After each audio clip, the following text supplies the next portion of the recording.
Hello. Today is the I even forgot the 14th of December 2021, and it is the birthday of this important architect, Berthold Lubetkin. I will read a few things about him. So he was born 120 years ago in Georgia.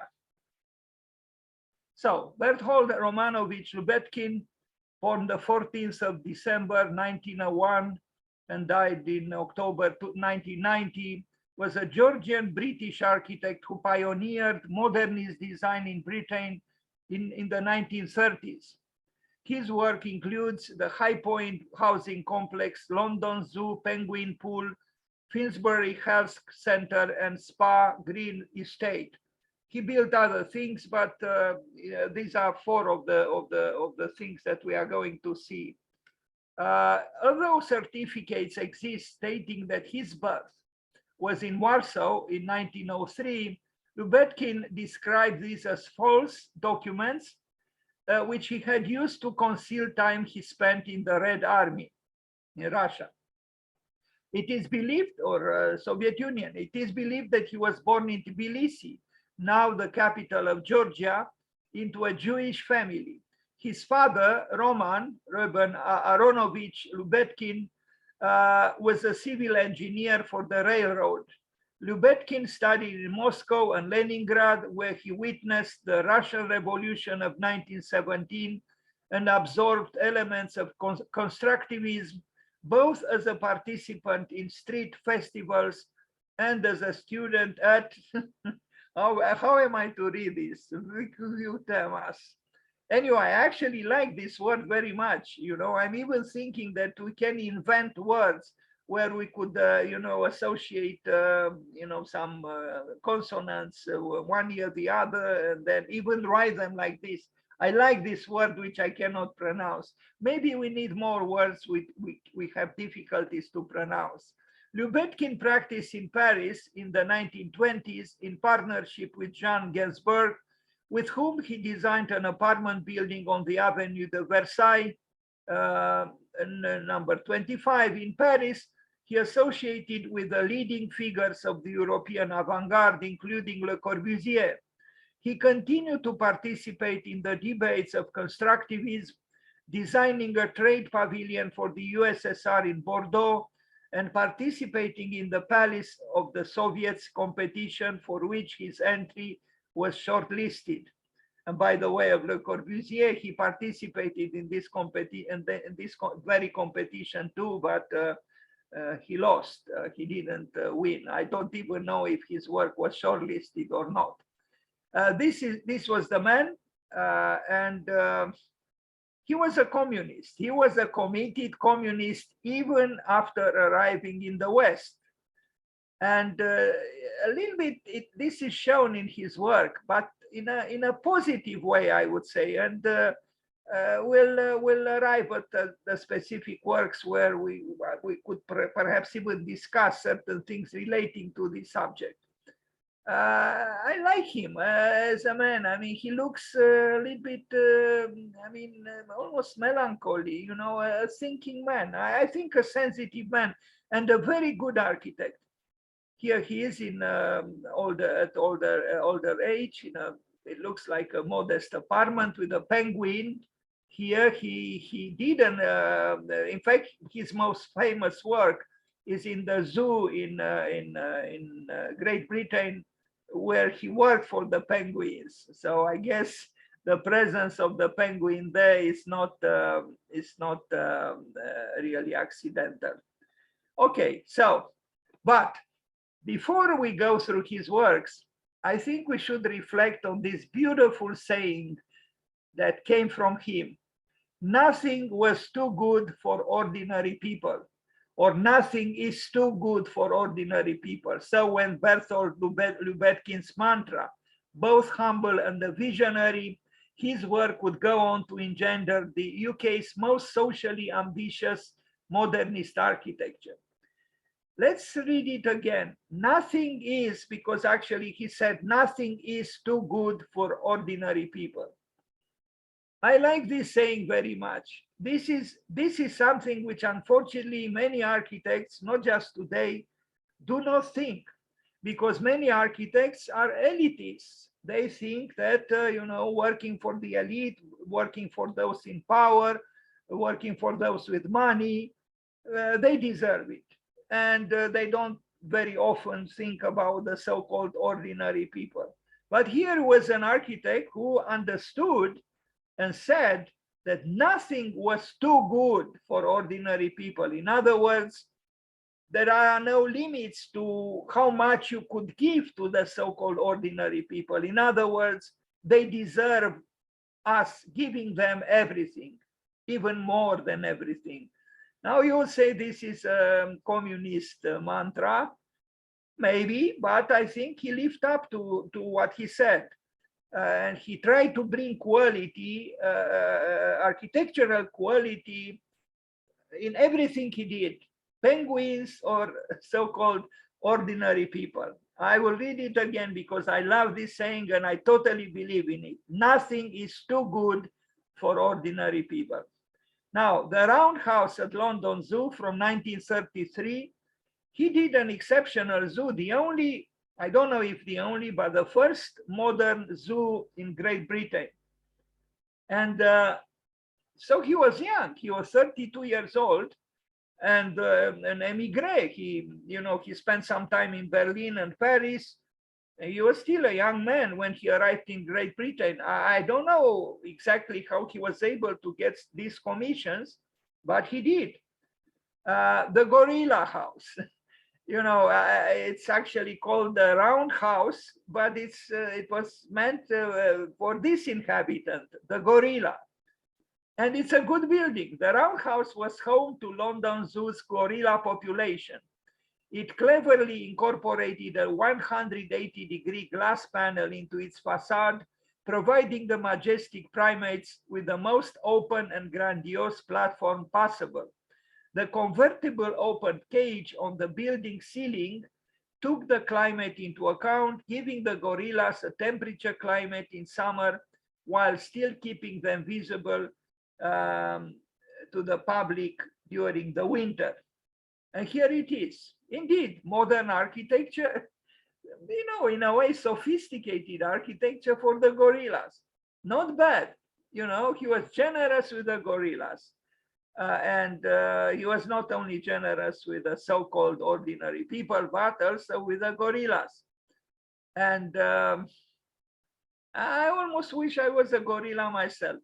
I wouldn't mind to have such a space and that pavilion behind. Imagine a beautiful art studio, from time to time to bring the paintings or whatever in the for the view of the passers-by. Yes, Lubetkin. Now, for us today, maybe this doesn't look very exceptional or very surprising, but try to imagine this was in 1933.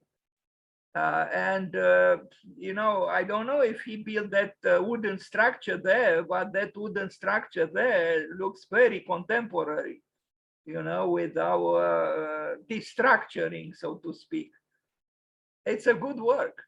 It's a good work, and I can only imagine what the gorillas felt. They probably felt as happy as the penguins in the next work we are going to contemplate from Lubetkin. Now, I imagine this thing was not built by him, but even if it was, I wouldn't criticize him for it. It doesn't look like it, and it's not shown in some older pictures. Well, this zoo was in disarray, was not kept very well, and I didn't read all the details. Apparently, some people defended it, and it was not. It was restored, I hope. Anyway, the Penguin Pool. This is his best-known work from 1934 at the London Zoo. When I first saw pictures of this, I didn't realize there are two ramps you know, kind of in a spiral, spiraling around each other. And I didn't realize, I didn't think, of course, that those are for penguins, not for human beings. But I anticipate a little. Perhaps the most iconic and lasting of Lubetkin's London constructions, the Penguin Pool, showcase the expressive potential of modernism to a hitherto oblivious public. The structure's complex double helix walkways set an ambitious aesthetic precedent for the movement that continues to enchant visitors to this day. And here it is with the beneficiaries on the double helix. Uh, you know, it's a little bit what I like about it, intrigues me about this building that he built, is that at first you don't quite realize the scale. You know, the penguins are shorter than the human beings. We are going to see pictures where there are also some, you know, some of the personnel of this building together with the penguins. You know, to build something like this for penguins shows esprit, shows spirit. You know, I don't know if I don't imagine the program asked for a, you know, complex helix ramp or ramps to be built for the, I imagine this was his contribution through imagination. And look, this is thoroughly and utterly modern architecture at its best.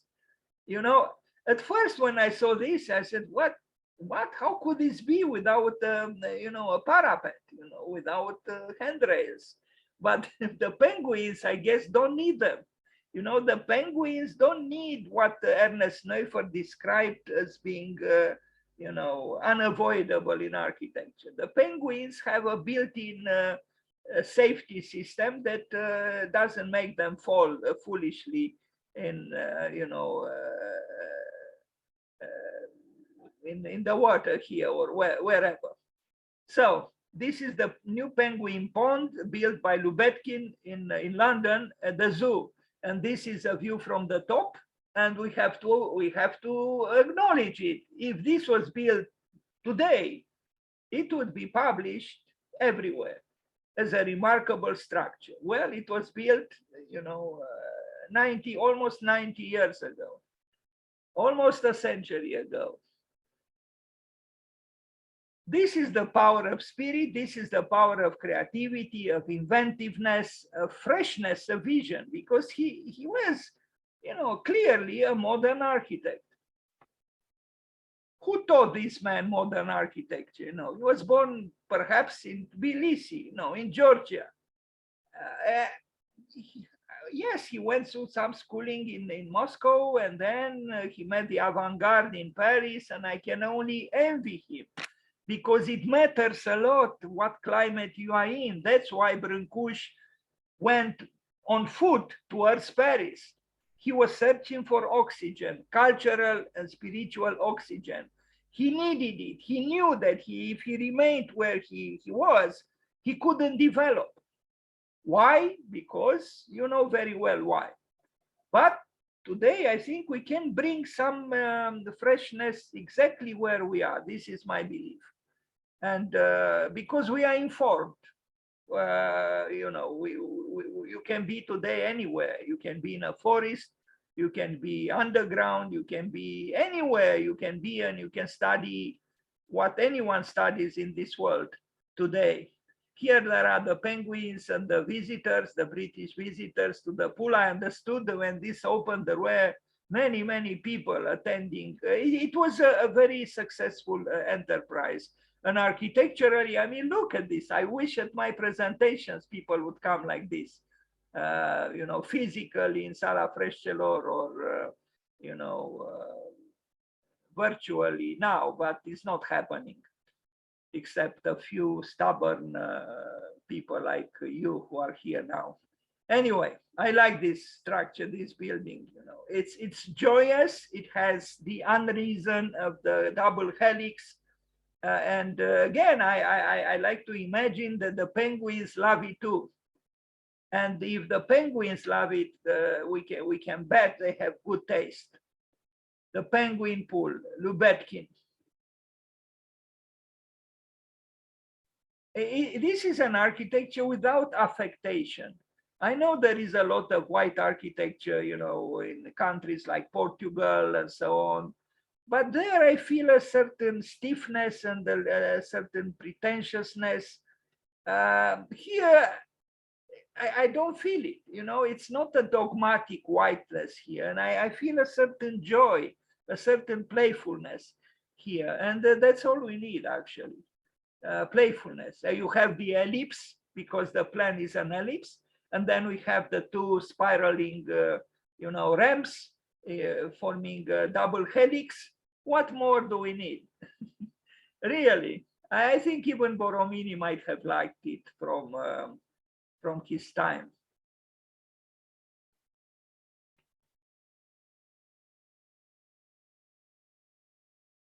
Now you see, indeed, the penguins are not, you know, compared to the human beings, especially if they have the authority of that cap on the head.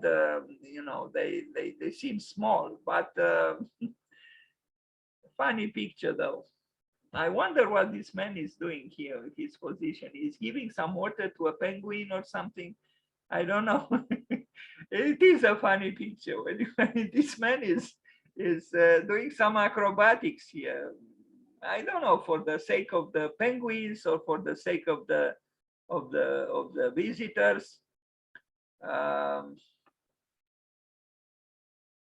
I see some here, some spectators also adventurously sitting on the edge of this thing. You know, they could fall here, but I guess they don't mind. Anyway, so Lubetkin, an architect about whom I knew nothing until yesterday, to my shame, but a very good architect, and this is just the beginning of the presentation.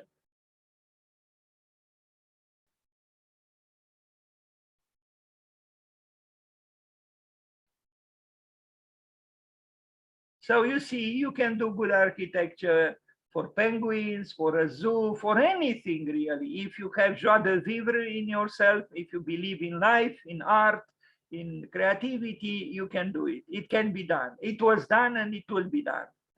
Look, it's pure, it's joyous, it's great. I think it's a great building. That's what I think. And it makes it even greater, the fact that it's actually not destined to human beings, but to the penguins, you know, so it's not anthropocentric. Anthropos is standing by, aside, looking at something which is not him. And this is a good thing to contemplate again, I would say.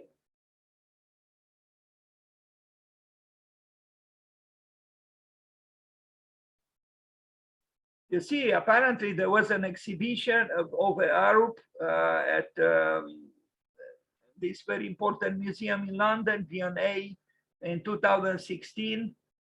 And I think he collaborated with this great engineering firm. And you probably know, or some of you know, that we had a good friend here on Zoom. And in fact, he made a presentation himself. And you can see that presentation on the YouTube because we posted it. Mahadev Raman was the director of Ove Arup America for many years. And he truly enjoyed our Zoom presentations and made an excellent presentation. And you can see it, as I said, it's posted.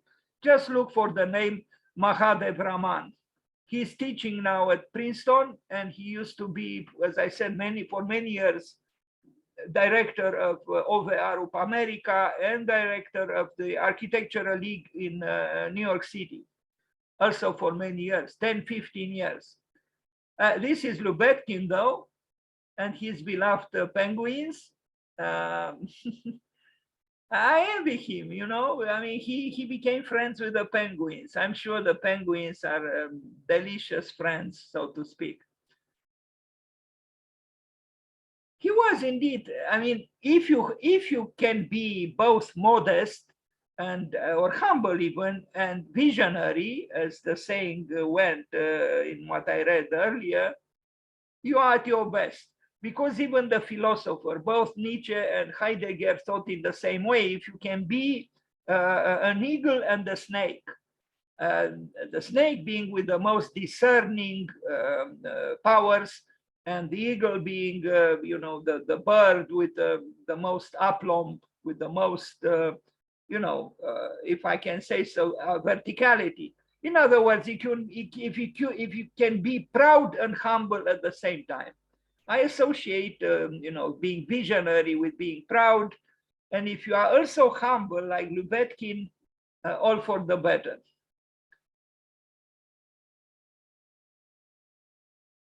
You see, even during the construction, this was a beautiful thing.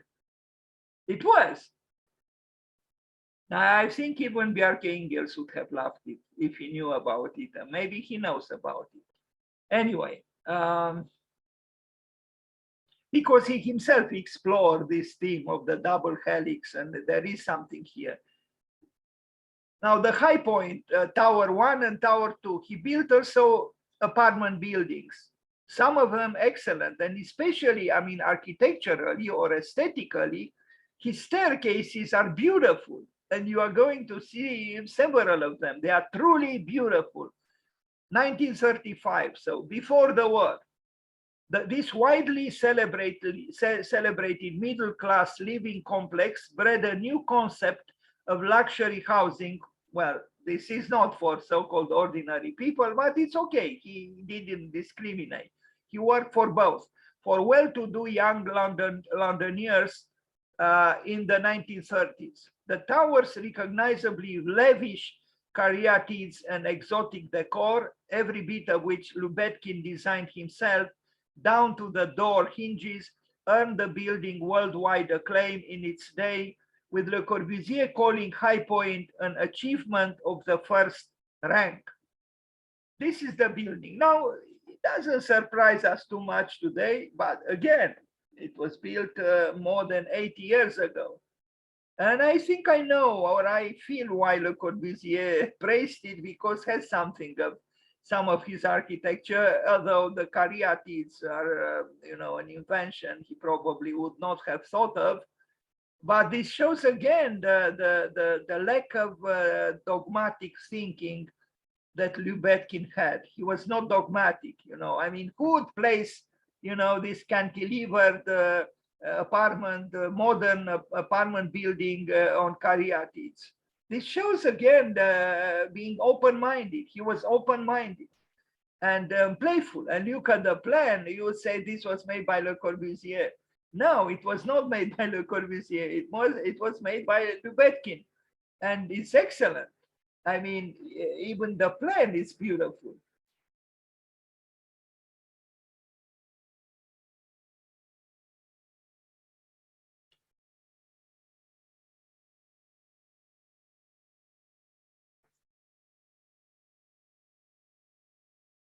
I only hope my laptop will not cease to serve me, because I hear again that noise like yesterday. Anyway, maybe I should rush a little bit so it doesn't collapse,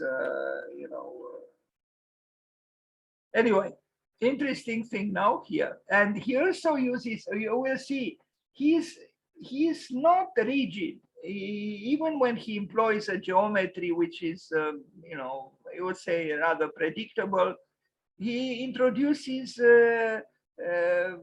some accidents, so-called accidents, and something good happens because of it. You see here the parapets of these balconies; they are a little bit curved, and this is also functional, but also aesthetically rather pleasing, in a discreet way, nothing alarmingly, so-called innovative. I think he had, I don't know, I found pictures on the web with what was called Lubetkin's penthouse. Maybe he himself found an apartment here. It's possible. but it doesn't matter. It was his or somebody else's. I like this picture, even seen from the 21st century. Even the way, you know, these accessories here are placed with discretion and taste and good taste. It's a simple, yes, it's a simple modernistic thing, but I think you feel the quality of the author.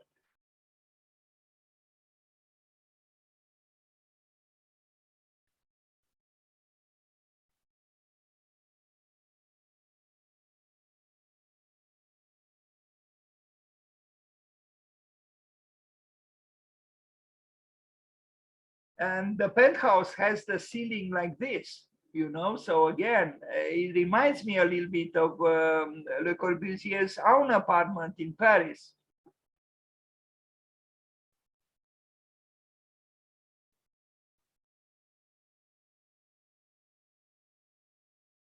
Lubetkin. But we'll see other interesting things, and I'm sure when you'll see his staircases, you'll fall in love with Lubetkin, as I did, because what he's able to do with simple means is truly remarkable. Those staircases are celebrations of art and life, or life and art. Now, the Dudley Zoo. This is the zoo that he worked for, with many buildings, not just one building that we or two buildings that we just saw. So this, I don't know why it is called Art Deco. I'm a little bit not sure that this is how we would describe these buildings. They are modern structures.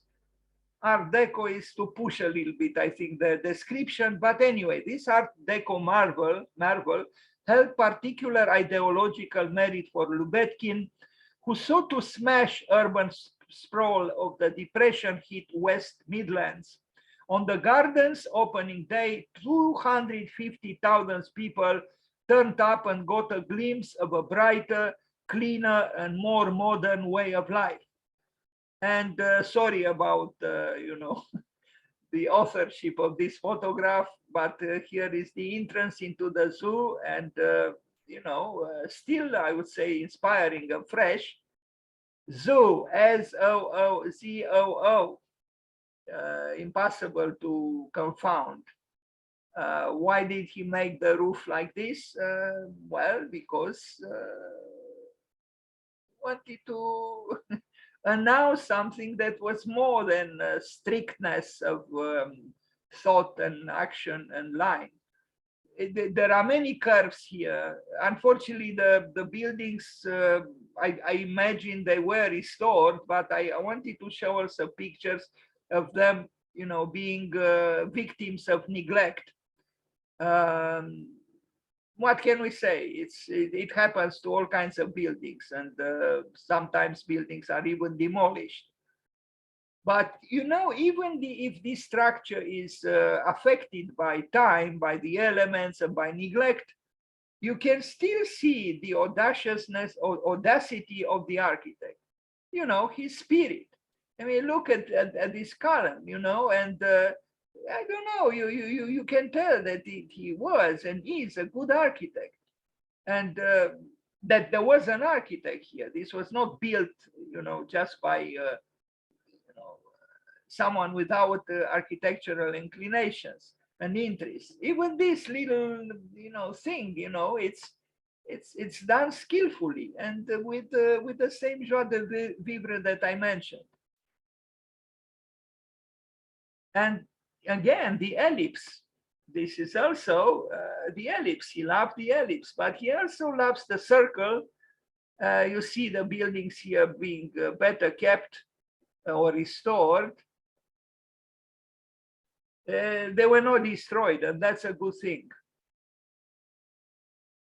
Modernism in Great Britain, brought to Great Britain by a man from Georgia, born in Georgia. I mean, you know, that's what he said. But even if he was born in Warsaw, he was born, you know, at the edge of Europe, even outside of Europe.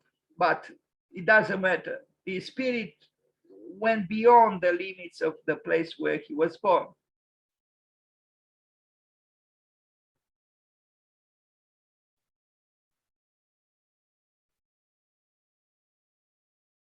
So he built, we'll see the site plan. I don't know, I didn't count them. 10, more than 10 buildings for the zoo in London.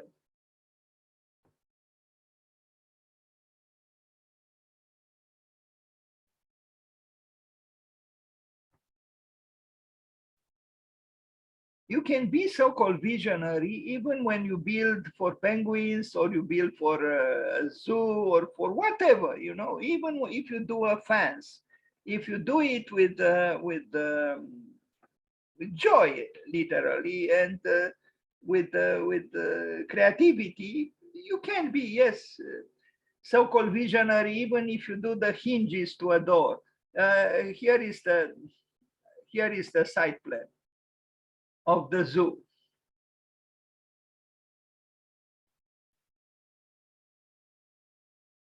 I don't like the idea of having animals trapped in cages. I don't. But I like to imagine that if the architecture of a zoo is done skillfully and with sensitivity and with creativity, maybe even the animals might enjoy it. Maybe. I mean, I understand they are safe there, you know, they receive food, but they are essentially without freedom. They are caged in the zoo for the human beings to enjoy looking at them. I wonder how the humans would feel if they were in a cage with food given to them 3 times a day or so, and with the animals looking at them from the outside. How would the human beings feel?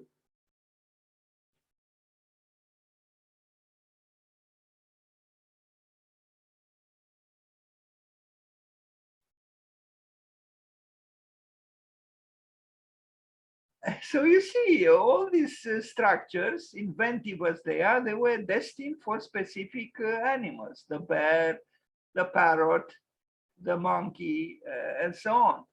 The sea lions. Um, I wish I had more.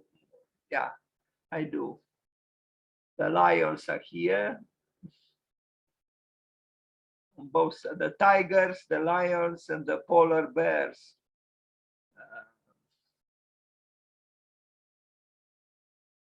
I don't know if it was such a great idea to have the cafe in the proximity of the tigers and the lions and the polar bears. You know, I might you know, have the coffee fall on my clothes with a trembling hand, because I don't know. Anyway, I guess these are were civilized lions and tigers and polar bears, so you wouldn't worry. I am joking, of course. Anyway, let's move forward and look at the architecture of Lubetkin in London. Here is a, you know, from a newspaper, Britain's most modern zoo. Uh, they're really funny, the penguins, you know, the Society of Penguins. They are. They seem obedient, you know, they are aligned, they seem to go to, I don't know, to an event together, or they behave. Okay, now the Finsbury Health Center, and I thought I corrected this because I eliminated the third. You know, it's a problem because in the United States and in England, in Great Britain, the word center is written differently, C-E-N-T-E-R or C-E-N-T-R-E. So this, you know, if you eliminate this R, you are correct.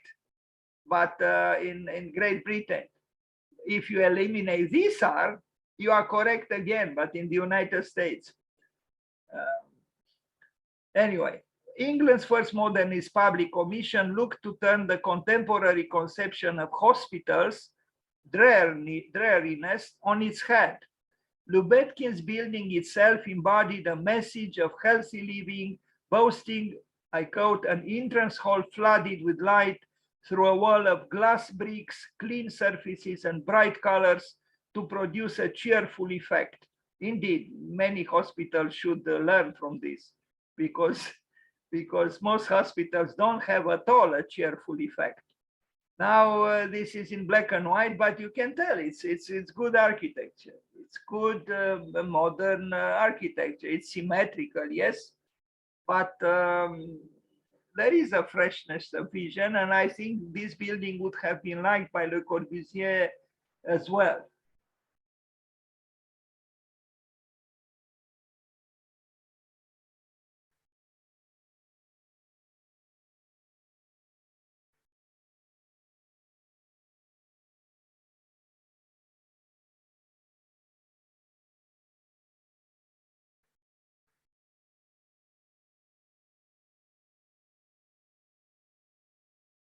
Just compare these buildings to this building. Obviously, this building was, utterly modern compared to the buildings in the vicinity of which it found itself.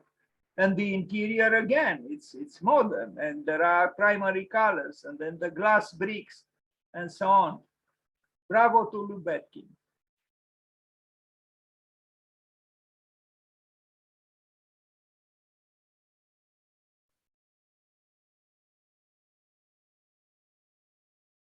Modern building, clean, modern, well proportioned, and attractive, but designed for business.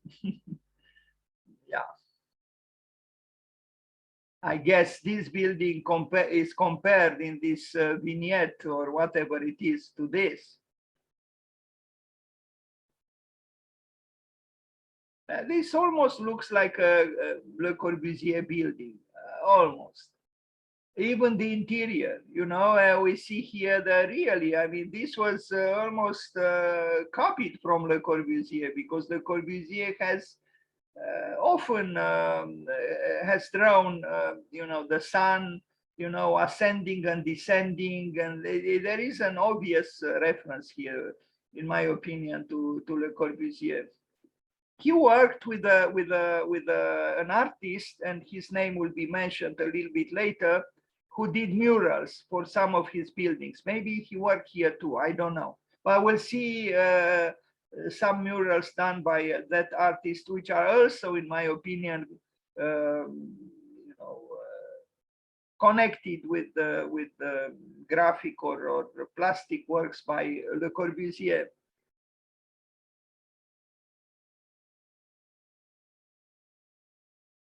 So this is a hospital. And I imagine he did this drawing, Lubetkin, the chest clinic.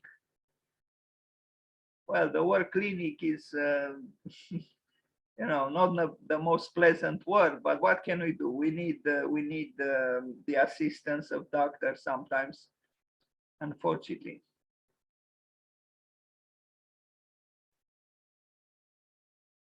Now, the Spa Green estate from 1949, so after the war, he built some very interesting estates, as they are called in Great Britain, a cluster of apartment blocks of flats. As with Finsbury Health Center, Lubetkin wanted his first council house project to instill a sense of aesthetic and material ambition into Britain's burgeoning post-war welfare state. He certainly made a statement with this egg crate estate by decking its spacious balconied flats out with central heating, elevators, and fitted kitchens, features considered extensive for their time. These buildings might not surprise us today, but again, try to imagine that they were built in 1949.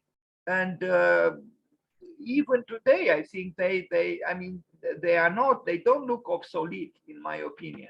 So he designed these three buildings, and you see, all the buildings around them. They are not really as revolutionary as the L'Unité d'Habitation by Le Corbusier, but they do have qualities. And a certain, I almost felt like saying tenderness. This is a tender modernism. It's not an aggressive modernism. And yet it is not timid. It's not timid. It truly strikes a balance between audacity and discretion. He also employs, ornament, discreetly, but through this gesture, I think he differentiates himself from much of the work done, especially in the field of blocks of flats in Europe after the Second World War. Also, you have a curvature here that matters, I think, aesthetically, and shows again, a lyrical disposition, so to speak, architecturally speaking.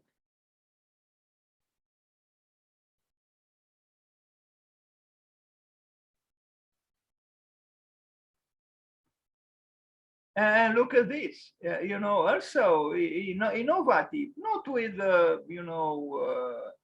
unbearably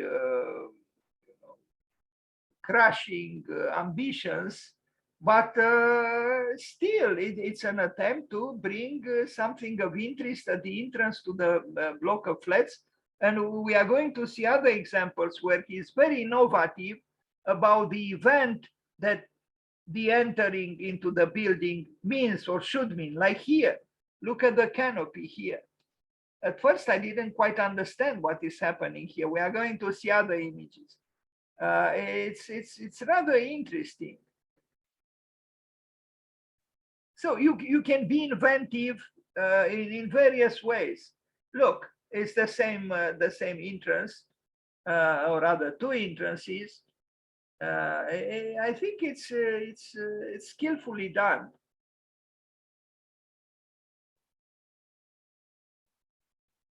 And there is a level of complexity here, these are not just banal surfaces. And he employs something which we hesitate to employ here in Romania, and I regret. That is external circulation, to give access to apartments from an external corridor. I was told that we cannot do it here because the climate does not allow it.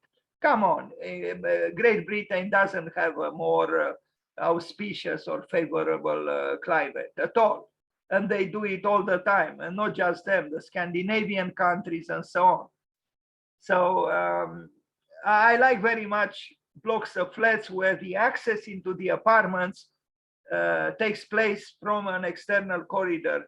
They function very well, those apartments, and they have double ventilation, cross ventilation, which is a luxury and very necessary, I would say, in considering the pollution in most cities in the world today.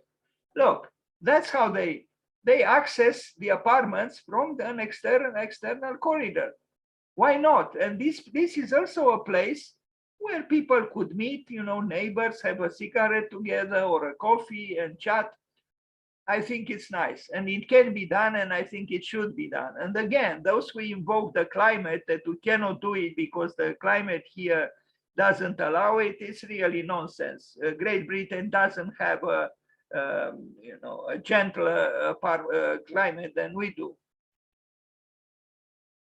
You see at the top, it's very, very easy to structure a good apartment if you give the access into the apartments from an external corridor. You can do duplexes, you can do many things, and structurally and functionally, they function very, very well.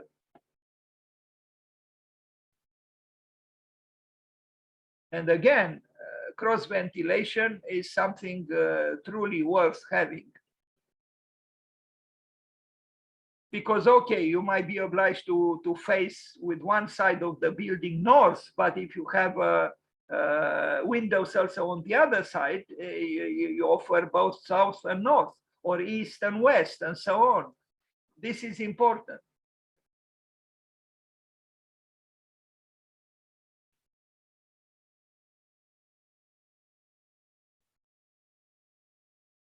This was, is a working class building. I mean, for the so-called ordinary people, although I don't like the word ordinary, we should use a different word. I don't think any human being is ordinary. We are all complex and sometimes difficult and so on. It's a good building. We have to acknowledge it. And he uses brick as well. and probably ceramic tiles, or you know, it's done with a certain sophistication. It's not a banal building. I would love to live in this building, and you know, across this space from these big magnificent trees. What could be better? And yet, you know, we just read these are buildings for the working class. That they are not for an elite. Now, other apartment buildings from this is an estate, Bevin Court, 1954.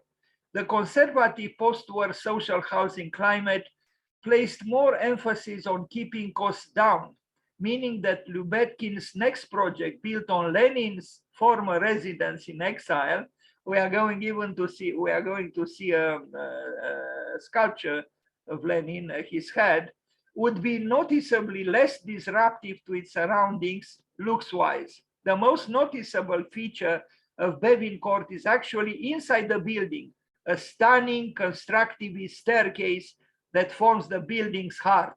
And you are going to see it. It's a treat for the eye and for the heart. Here it is. You know, I mean, yes, let's bring joy, let's bring inventiveness, let's bring, you know, sculpturalness and so on. You know, it's a block of flats, for God's sake. It's not an opera house. It's not one of those maddening, you know,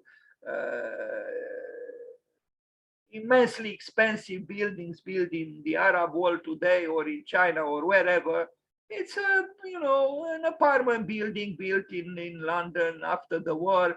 But, and, you know, okay, it's not very surprising, you know, from the outside. But we are going to see again certain things inside that truly matter. And particularly this, so you see how simple, how simple it is. It is an external corridor here, and through which you access the apartments. It's fine.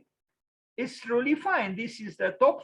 I mean, maybe they are duplexes or something, because yes, they are. I see staircases here, and here in the center is the space of gathering. Is the house of gathering. If I am to be pretentious and use a language with some messianic connotations.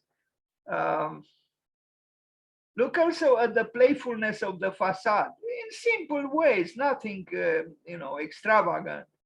But he alternates, you know, there is a zigzagging here, which creates a dynamic quality on the facade. This is an image from an interior. Of course, you know, the furniture does not belong to Lubetkin, but it doesn't matter.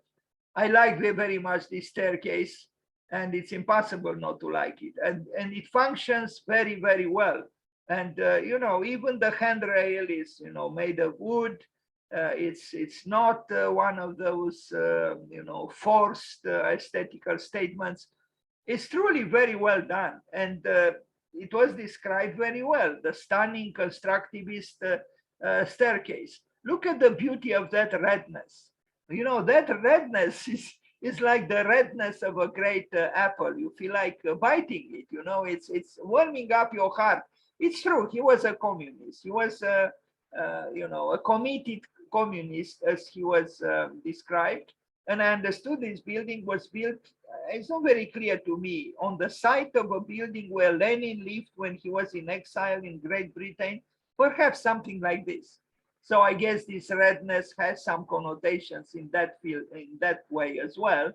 But forget the political connotations. Red means love, means blood, means warmth, it means passion. That's what red means. And we should all welcome. It's also a beautiful red that that is there.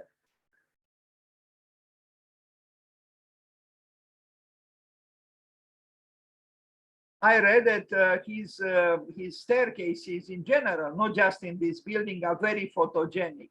And yeah.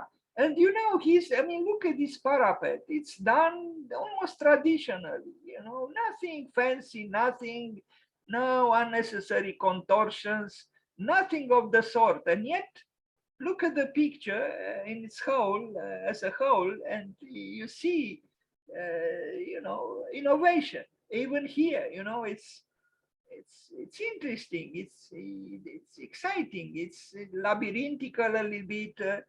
Has something almost Piranesian a little bit, but it's very modern. Good work, Lubetkin. Excellent work. Imagine living in this building and you enter in this central space from which then you take one of those corridors and you go to your apartment. But this central space is communicating interaction. That it is about that interaction. You know, even if you are just alone descending or ascending the stair, the configuration of this interior space is telling you you are not alone. There is the prospect, at least, of dialogue, of interacting with other people. It's a space with social attributes and qualities.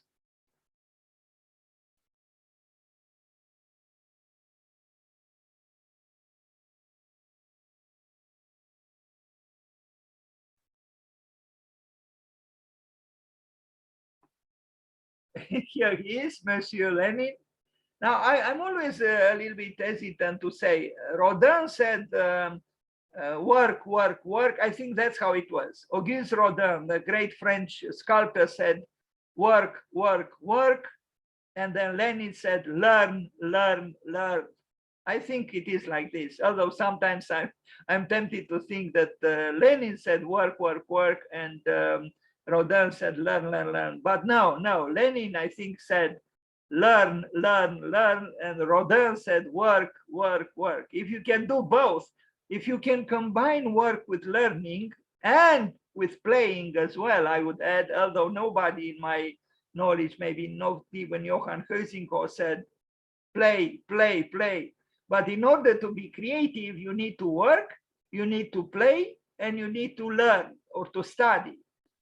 So if you can combine the three of them, you have less of a stubborn face, like not stubborn, but you see the face of Lenin is a little bit tensioned, at least in the vision of the sculptor who sculpted this. But let's come back to the great staircase by Lubetkin.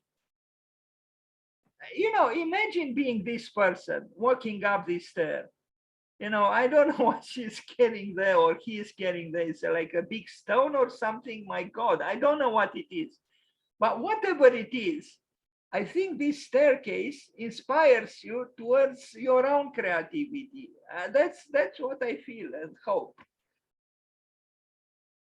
Because it is engaging, it doesn't leave you indifferent. It's not one of those banal staircases, you know, like thousands of other buildings have. No, this is unique and was done by Lubetkin, the man, the architect born in Tbilisi, Georgia in 1901, 120 years ago. And he brought redness to Great Britain. Well, before him, it was Lenin who brought it. Anyway, look how many interesting pictures you can take of the same space.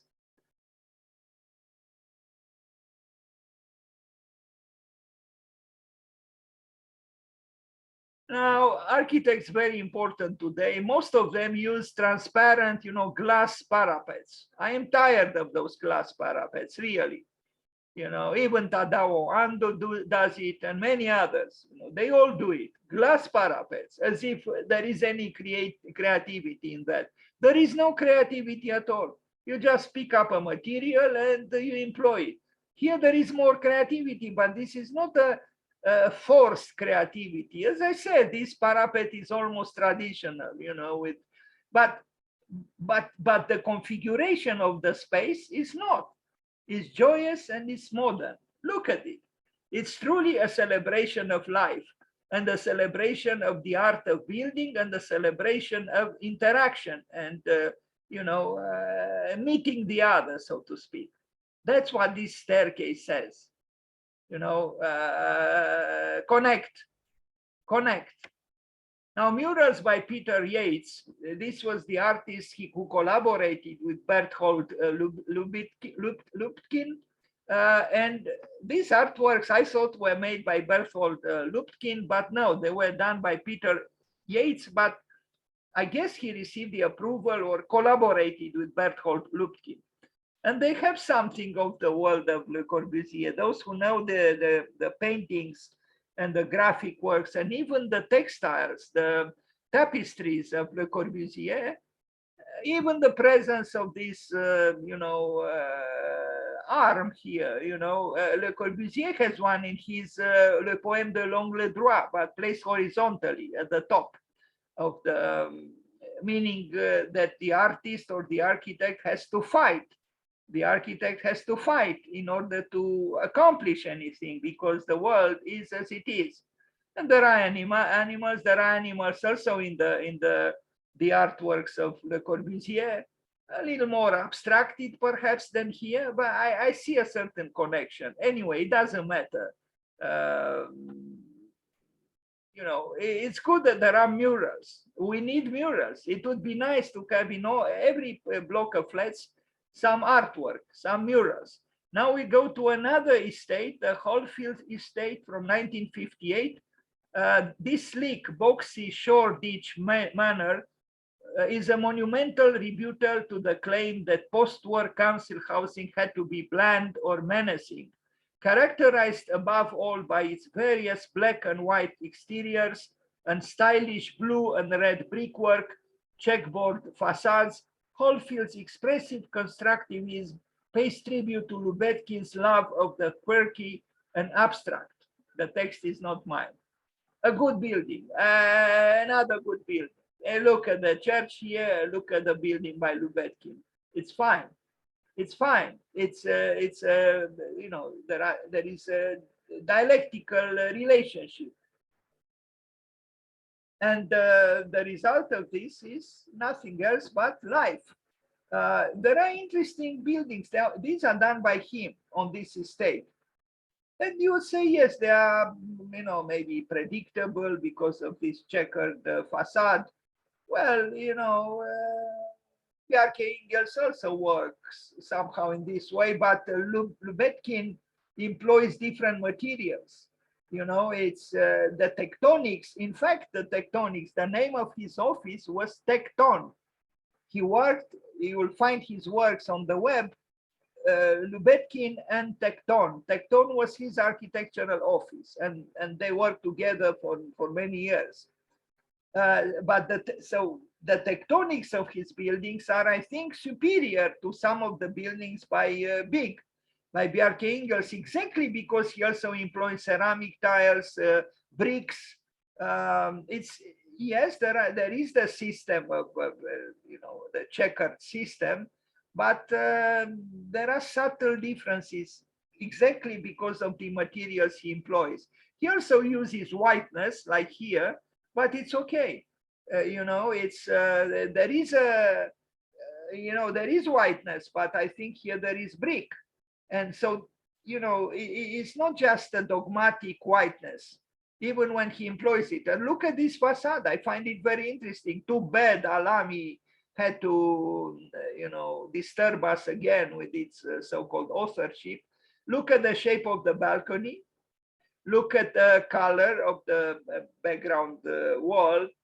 I think it's skillfully done and with simple means, essentially. This is the kind of architecture which can be done easily today. The playfulness of the placement of the windows, it's good, I think. I think it's a good building. If we can make abstraction of Alami.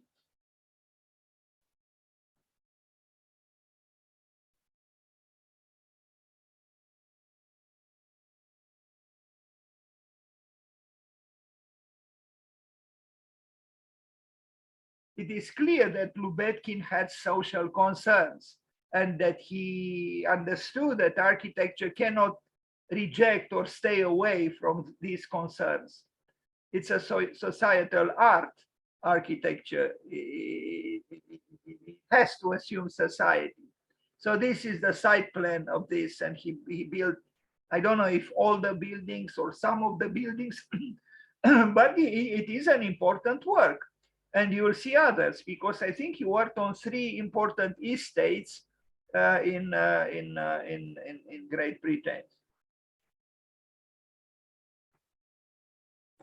Again, the exterior corridor that I mentioned, and I strongly insist that it should be employed in our country as well. It solves many problems, and I don't see any kind of inconvenience actually.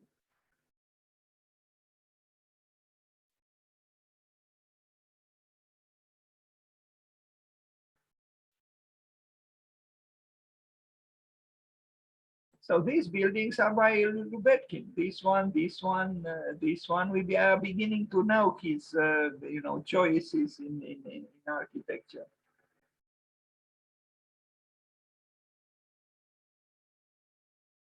Okay, they are not fluid architecture per se, in the sense that, he doesn't use the extravagant fluidities of Med architects or Zaha Hadid or whatever. But there is a certain, hidden fluidity. Is the fluidity of a sensitivity which makes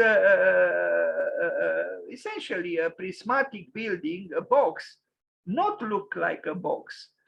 To vibrate. There is a porosity here, even if it's not ostentatious or explicit as porosity. It's balanced. There is a harmonious facade here for this building.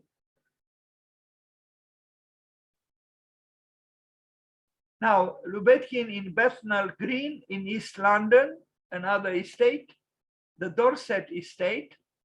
There are similarities between what we saw and what we will see now, but there are also differences. This is a taller building, and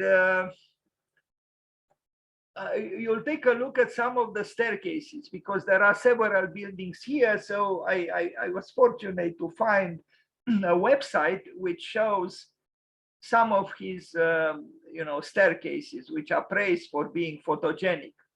And indeed, look at these photographs taken in, essentially utilitarian spaces. But since architecture goes beyond the, elemental utility, we see here things of interest, plastically, artistically. And again, done with the simplest means, really.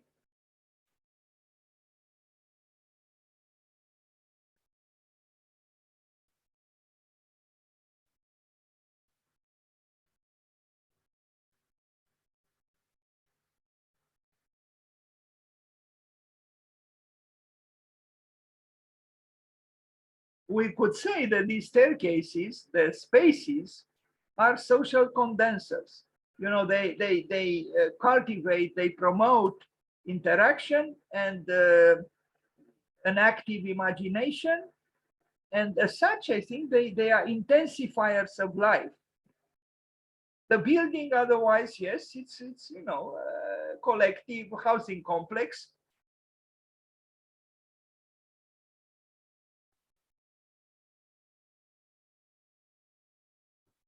I think he was a skillful architect. And I'm sure other people thought the same way.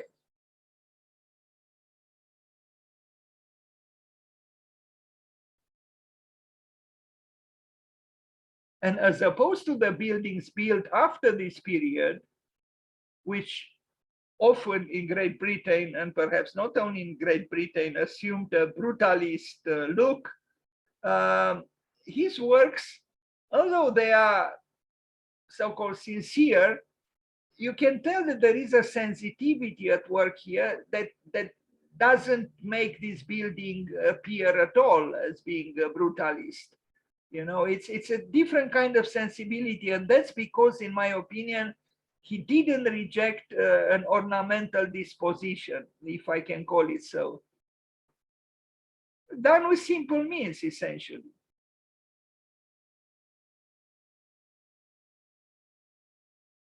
This facade is also very interesting, because it has a movement.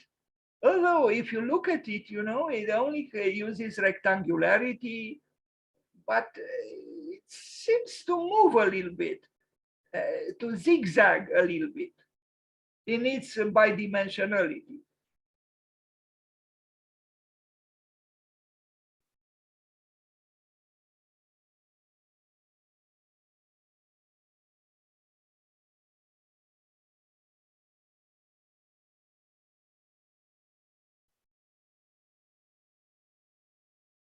Now, a tower, civil house, that's how it is called in Great Britain. It's actually a tall building.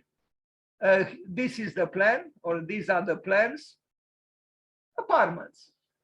Again, the staircases of Lubetkin are the places where, people meet. And they have to be different and more engaging. But the apartments are fine. You look at them and they are economical and rational. And yet the tower, you'll see, it has it escapes banality.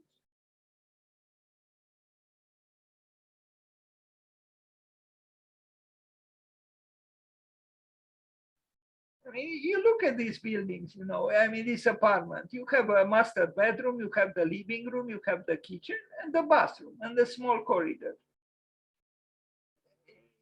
It's elemental. And here you have an extra bedroom, that's it. But they are very, minimal almost, and they function very well. And now you see the building.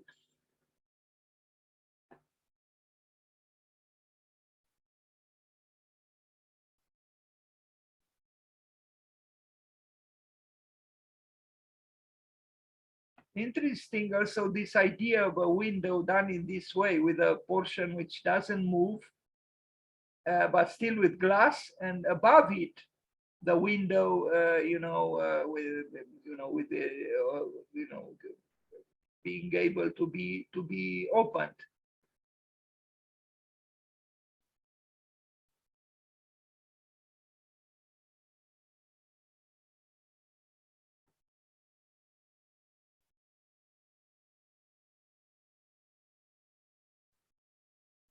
Surprise, surprise, indeed, a taller building. And this kind of building, of course, it can be built today quite in a legitimate way. It's not an architecture that is implausible today. It is. You can build in this way today, and it will be fine. But it was built 70 years ago. And you'll see that even at the top, there are architectural elements which are beyond what we call building. It's architecture, it's not just building.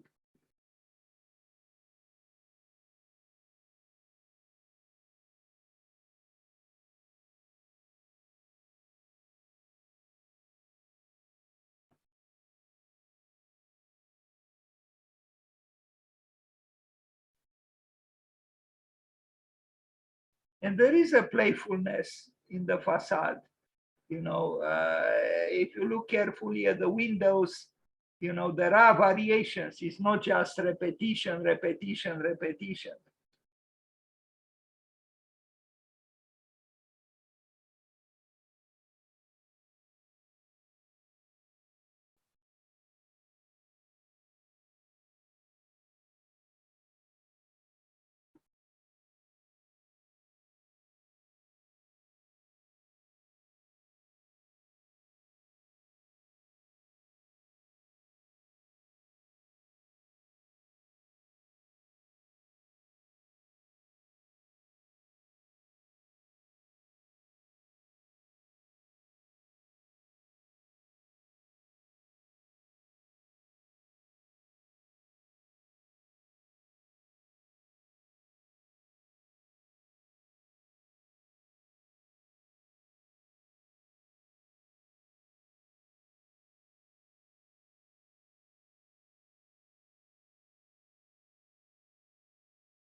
That's what I meant when I said that even at the top, the architect is active or was active. You know, look at the structural elements. They are not banal. There is a study here. There is a plasticity to them, and it matters.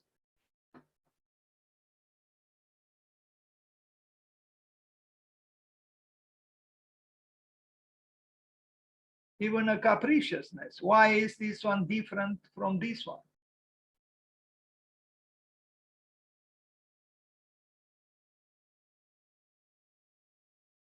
I don't know what's going on here with this writing. Anyway, and